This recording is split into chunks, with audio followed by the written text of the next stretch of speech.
Gee, I really wonder what kind of Pokemon I'm gonna run into in this grass. There's just been so many variety in Pokemon so far in this route that I have no idea what it could be. Oh! 1, 2, 3, come on, make it bounce.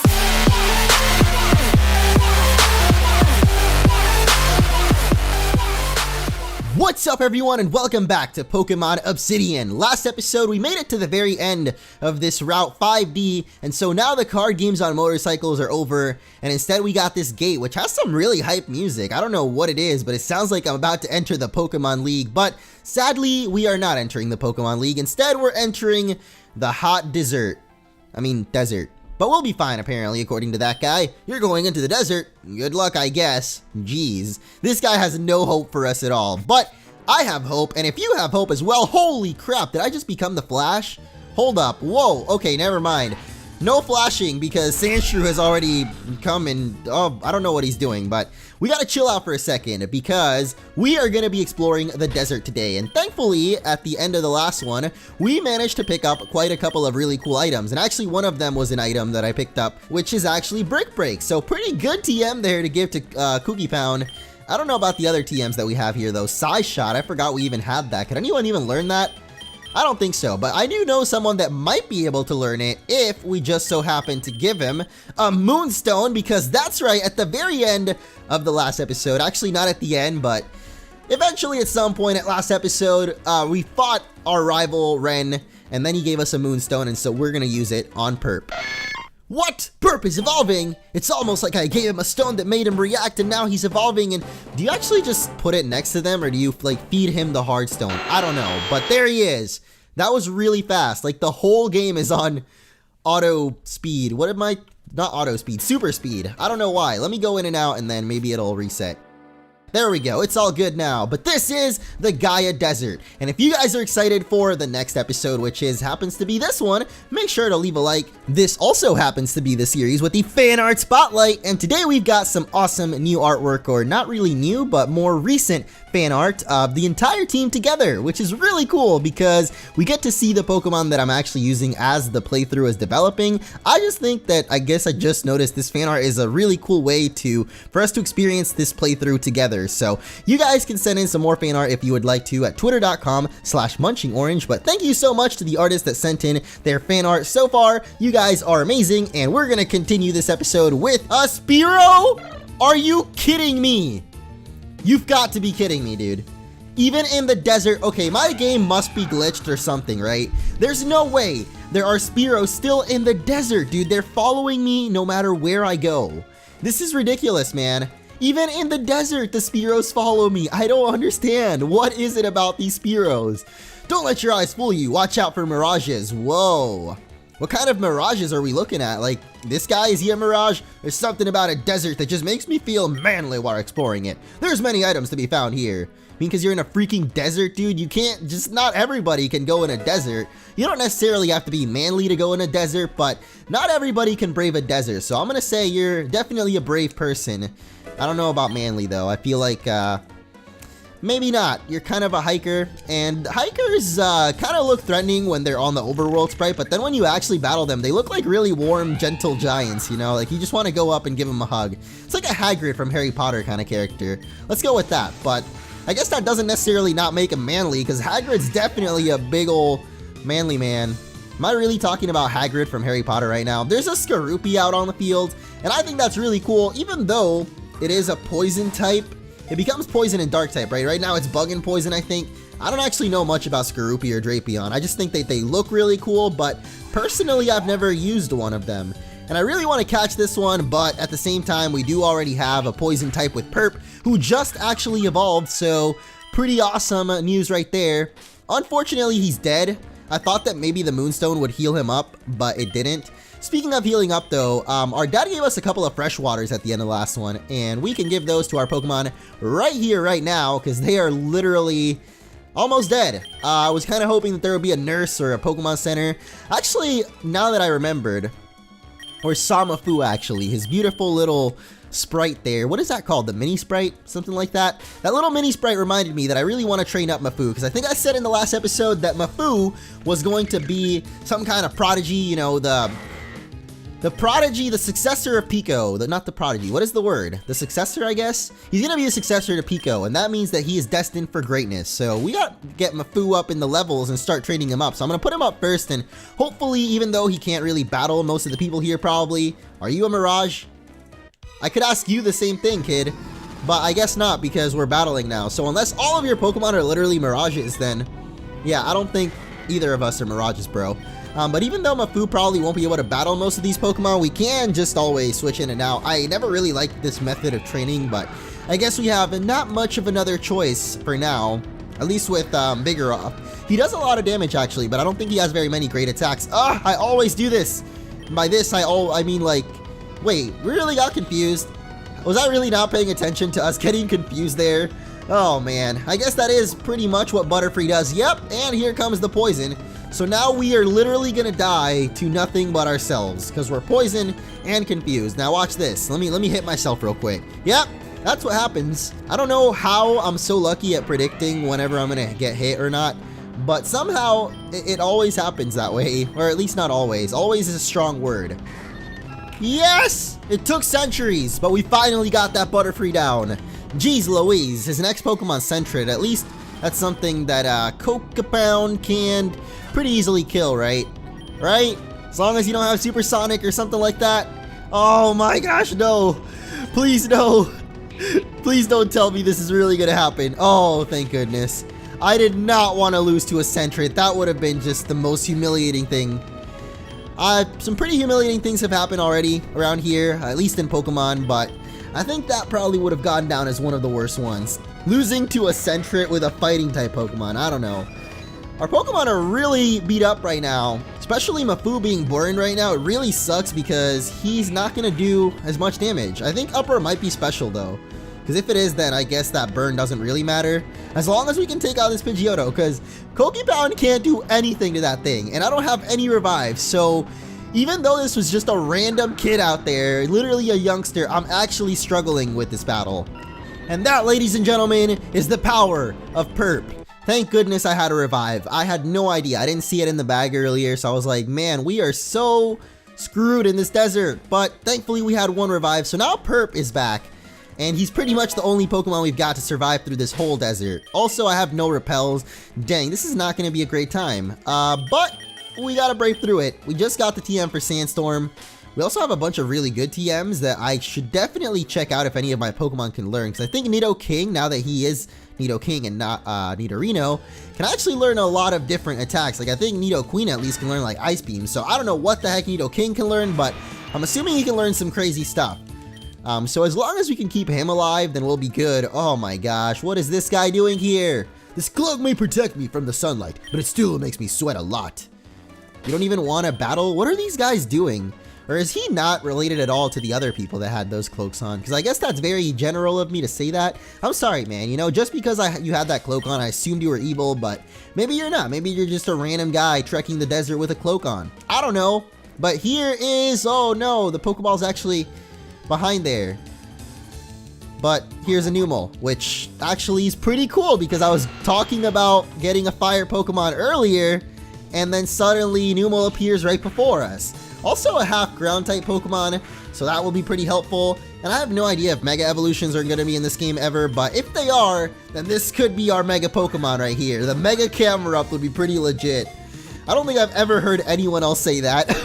Mega Camerupt is not very good, but it would be cool for a playthrough at least. I wouldn't really care or mind using it, I guess. But we're going to catch this Numel because I think it's actually a really cool...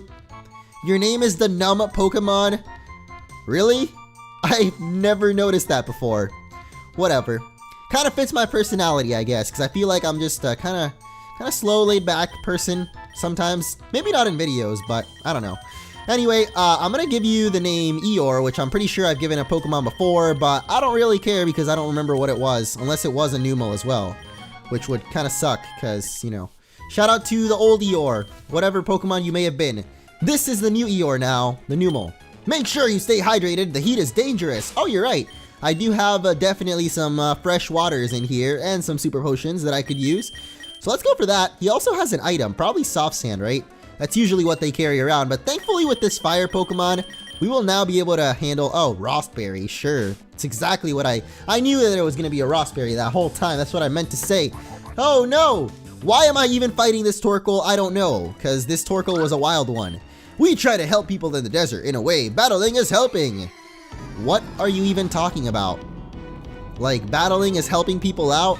How is this in any way helping me out, dude? I guess it keeps me distracted from the heat and the, you know, sand blowing in my face every 2 seconds, but I don't see how standing around in the middle of the desert, the hot, the heat, the sand, everything, while battling Pokemon is gonna help me out. If anything, a bottle of water would be pretty good, man. That would be pretty dank right there. If Pokepound was alive, that would be great because Palpitoad would die instantly to a Razor Leaf, but he's not. So we're gonna have to deal with Perp handling everything from now on. Perp is gonna take care of business. Now that he's a big old Nidoking, Perp is definitely gonna handle the business. And by that I mean he's gonna horn a couple of Toads.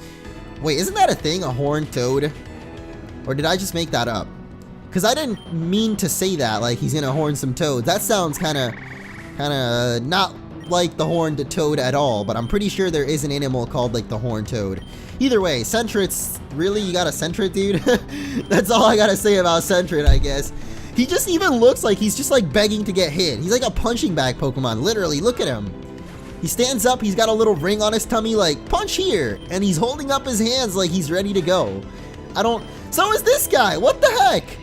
What is up with all these little Pokemon just holding up their hands like, attack me, I'm ready, dude. I'm ready for your horn attack. I don't understand it, whatever. We're not gonna think about it. All of this guy's Pokemon were literally punching bags for us, or I guess in this case, oh no, I'm not gonna say that. They were punching bags for our horn, okay? Let's put it that way. I kind of want to get to that Pokeball that we saw earlier, but I don't think there's any easy way we can backtrack over there without a repel. So I think what I'm going to do is try to rush to the next city. We'll come back with some repels later on and kind of explore the rest of this desert. Because right now I really want to get... Whoa, it's a Spoink! I love this little guy, especially because one of its Pokedex descriptions said that it, like, if it ever stops jumping, it's literally going to die. And ever since I read that, I've just been traumatized. Like, I know that that little sprite doesn't look like much, but holy crap, man, that thing is literally dying with every jump it takes. Then again, as people, we're kind of dying every step we take too, because you kind of start dying the minute you're born, so that's a little bit weird. Spoink has the same life that we do. The point is, if we had a life where we could never stop walking, or at least moving, then we die, that would be a little bit more like Spoink, so you'd never be able to sleep, never be able to lay down, relax and watch some TV. You'd have to do it while jumping. That's pretty terrible, man. I don't know, maybe Spoink is used to it though. Maybe he has a good time doing it. And everybody would be fit all the time, because if you're moving all the time, you probably never have enough time to sit around and let food develop into fat. And what am I saying? Machoke, you are ripped, dude. Timple's just got the opposite of what all the other Pokemon I was talking about earlier though. Instead of looking like a punching bag, this is the least thing I want to punch. Look at him, man. His face even looks like he's so worried. I guess it's the eyebrows, but he just looked like such a little defenseless, helpless Pokemon, man. Like, I don't want to hit that, but I guess you're forced to. I had to give him the double kick, so since Perp was almost dead, we're gonna go ahead and give him some nice fresh water. Man, I want some fresh water myself. Aha! I finally made it to the Pokeball. And it turns out it was actually pretty worth it to go and get it because it's TM39, which is Rock Tomb.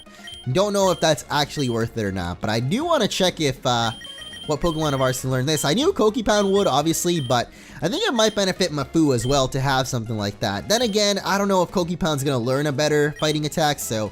Alright, well, we'll conserve it for now. The one I was curious about was mostly Sludge Bomb and Psy Shot, because I feel like Nidoking could learn those attacks. Ooh, he can definitely learn Sludge Bomb. Alright, alright. We're finally going to get a good poison attack. Poison Sting is no longer in the building. Welcome to Sludge Bomb. Oh man, that's gonna be so good. We're gonna destroy Pokemon so quickly now. And then Psy Shot, he's actually not able to, so... Alright, guess that sucks. Over here I noticed though, there seems to be something right there. I don't know if you guys saw it for that split second, but holy crap, Geodude. You really had to come out here and interrupt me when I was about to show off this really cool thing I found. Get out of here, bro. Just get out. I really like the battle background, by the way. I don't think I mentioned that, but it's so cool seeing the dusty dunes in the back and then the cactus. Ah, so nice. The cacti, cactus, who cares? Hey, it's Phil. I can't believe it's not butter. And also, someone would attack a guard. Be careful if you go in there. I'm not sure how many are in there. How many what? Who's in there? Bunch of guys with hoods came by and overpowered me. I'm not supposed to let anyone in without a pass, but I couldn't stop them. Oh my goodness. Sounds kind of like another mysterious evil team that I've heard of before, aka all of them. Some thugs already went into the tower. They forced their way in. I'm making sure this guard's okay. So some guys in hoods that don't want to reveal who exactly they are yet, obviously because they're wearing the hoods for that reason, went inside of this tower and are trying to terrorize people and Pokemon. Yep, sounds exactly like Team Rocket. Gaia Tower has been searched high and low for a long time. Nothing interesting ever comes from it. Well, we're about to find out if nothing interesting really comes because we finally made it to Gaia Tower. And that means this is the first of the 4 towers. I remember that this game had a kind of a subplot aside from battling gyms where we had to go to these 4 towers and find ancient relics at them. And I thought that sounded really cool because it's kind of a twist on the usual Pokemon plot. But now that we made it to the first tower, I actually realized it kind of has been just a regular kind of plot, but with a small twist, which I don't mind because usually you don't really get much into the evil team until later on. But right now we're like, what, at the 2nd gym and we have a really major event going on, so pretty crazy. What? You want to get by? I guess there's no reason I shouldn't let you pass. We're not doing anything suspicious. We're just a group of legendary Pokemon enthusiasts. We are the Seekers. We search far and wide for legendary Pokemon. Nothing we do is against any laws. We're completely legitimate. What? So why were they attacking the guard? I bet they didn't even attack the guard and they just made that up. Either that, or actually I shouldn't say that because that means that I'm mistrusting my own father and instead trusting these hooded men. Yeah, these guys are definitely up to something. Why would you wear the hoods otherwise? I guess maybe if you wanted to look cool, like, hey, we're a cool group trying to catch these Pokemon, and whoa, look at Sandshrew. He's got his hands up in the air like he just don't care. That's exactly how we think too. Here's another TM though. Man, we got a lot of TMs today. But that's, no complaining here. I really like TMs. I don't mind those. I also don't mind Skorupies and none of these battle backgrounds, man. I do not mind those at all. They're really nice. I don't know. I like that. It's pretty different. Makes the game not really look exactly like Pokemon, which I like. What are you doing up here? The other guy was supposed to be standing around. Well, he was standing around, and then he also just stood around somewhere else. He literally just inched a couple inches, and now I'm in here. If the guy was just supposed to stand there too, was he really supposed to like keep guard, or is the guy just telling me that he was supposed to? I don't know, dude. This guy has a Poliwag though, and I'm just wondering, like, what kind of team are you? You got Mightyenas and Poliwags. What is this? Of course my double kick would miss because I don't, what? I thought I had 100% accuracy, but I guess it doesn't. Most fighting type moves actually don't. I guess it makes sense though, like, they're supposed to be the fighting type, and in fighting, you sometimes you hit, sometimes you miss. That's every Pokemon move though, isn't it? Alright, one more double kick should do it though, and I'm really curious to see what kind of other Pokemon these guys have because, like I just said, this dude has a Poliwag and a Mightyena. What kind of people have that, you know? I'm trying to remember what the other one that we fought had. I know he also had a Mightyena, but I don't quite remember his first Pokemon, so guess we'll have to wait. I'm out of my element. Oh, wait a second. Now that he said that, I feel like my idea might actually be a little bit viable, or I guess my theory, in that all of these guys have different elements that they use. So that guy had Poliwag, so he's kind of the water type. This guy's probably going to have some kind of other thing along with a Mightyena. So they all kind of have this little darkness inside them, but they also have an element. Let's find out if that's true. Here's Timpole, a water Pokemon. So water ground, maybe not. It's still water, so I don't really know. But Gaia Tower is the ground one. And there are 4 towers. They said, I think at one point, that they were all like element based. So if we're at Gaia Tower and this is the ground one, or I guess ground, earth, grass, all that kind of typing, why the heck are there these guys here with like all these water types? I don't know. It's kind of strange, but maybe they just don't really care what Pokemon they use. Maybe they're just trying to, they actually are just real people, normal guys, normal trainers that are hunting for legendaries. Just for some reason, I can't believe them. Why would they like hide around looking all with hoodies and stuff? I don't know. I really just want to find out. So I guess the only way we will do that is by continuing to trek atop of this tower and continuing to get 1 billion levels for Perp right now. Why is Perp getting all the experience? I guess he's the only one that's alive, so it only makes sense. But man, I really wish that there would have been a healer somewhere around here. I really should have tried to just go to the next town, shouldn't I? Oh well, there's a calcium. That'll help us out, right? Give that to a Pokemon and something happens. Moments like these are when you really appreciate repels, isn't it? What's with this ramp thing? It's on every level. What is he talking about? The thing in the middle of the room or something else? 'Cause I don't even think I noticed what the heck he was talking about. So I guess we'll have to check it out once we take down this next Mightyena. What the heck, man? We're almost 10 levels ahead of this Mightyena. I really want to be able to use everybody else. Like last episode, I think I had a pretty good training session with Barry. Pretty much used him the whole time and caught him up to the rest of the team. And today we did the same thing with Perp. So I guess it's not too bad if we can do this with Eeyore and maybe Mafu eventually. I don't really know about Mafu, to be honest, because I want to keep him a bigger off, but I also really want to see Slacking, sorry.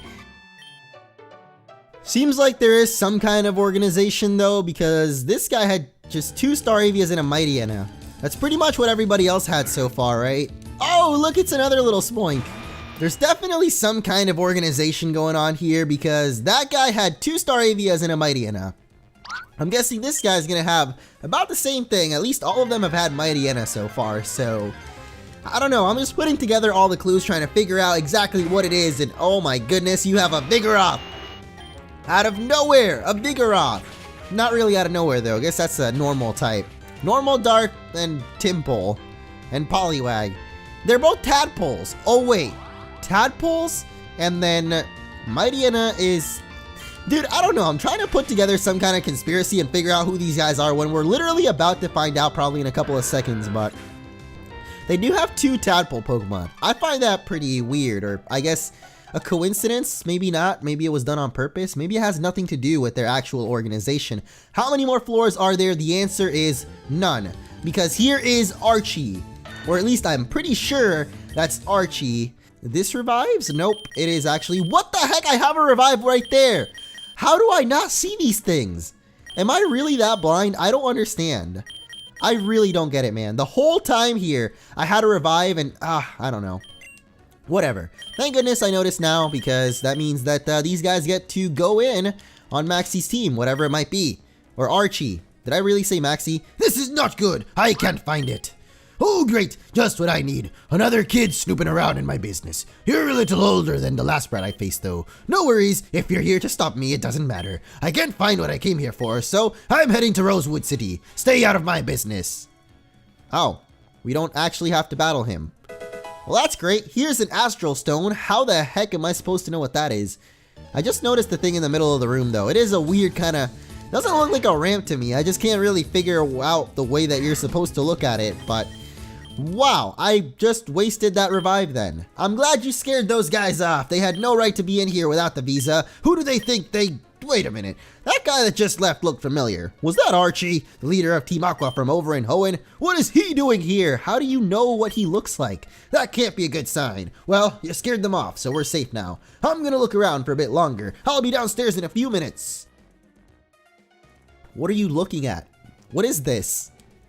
You're just gonna stare at this? Like, I can't even tell what what? Which means we are outie, and here, never mind, of course. One Pokemon had to stand in my way before I talked to Phil. These markings don't look like they were made by humans. They are carved too perfectly for it to be a human's doing. I could be overthinking it though.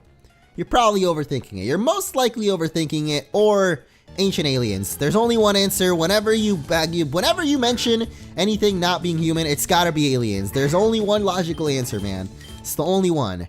But I'm gonna get out of here because I'm getting creeped out by all these Spoinks. Just, I feel so bad knowing that if they ever stop jumping, they're literally dead. So that is gonna be the end of this episode. We're in some kind of oasis, which is really nice because there's water and oh my god, it's a sand slash. Holy crap. I mean, it was a sand slash. That is gonna be it for today though. Thank you so much for watching, and I'll see you all in the next episode.